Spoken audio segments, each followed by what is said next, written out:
Hello folks, it's Claire here again with a super quick Halloween card.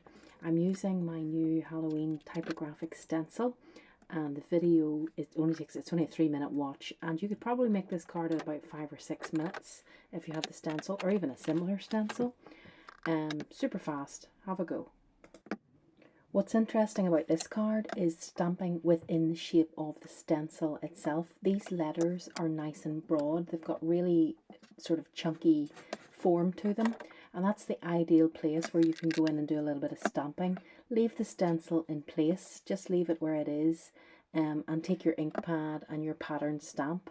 In this case I'm using the diamond skeleton stamp from my new haunted stamp set, and I'm going to ink it up with some VersaFine ink, and I'm just going to go ahead and stamp that right on top of the stencil, on top of the letters that I've just coloured in with brushes and ink. So a lot of inks will just wash straight off the stencils. What I notice about VersaFine is that I need to wash the stencil straight away to stop it staining. The thing that I like about this technique though is that when I'm stamping a pattern over the top of a stencil, the thickness of the stencil prevents the pattern from getting all of the way to the edge of the coloured letter.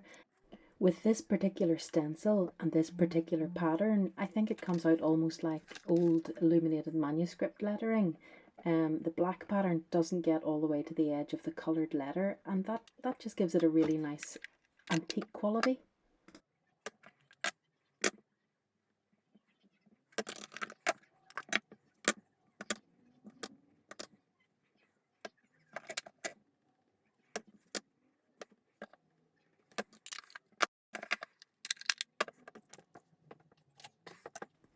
So I'm just finishing up the front of the card here with a bit of brushing around the edge with some inks, a little bit of black there to follow.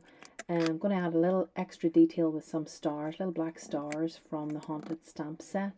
And the last image you'll see of this card, there's also a little shrink plastic ghost on it as well. But you could add whatever details you have sitting about. So I just wanted to add the word happy to the top of my card, and I'm using an old sentiment, an old WMS set. It's an Easter set, but I like the way the word happy is reversed out of the background there. So I'm just snipping out the bit that I want to add to the card. Another thing that would look kind of neat with this would be, do you know those old Dymo label makers, that type of thing, just to create the word happy for the top there.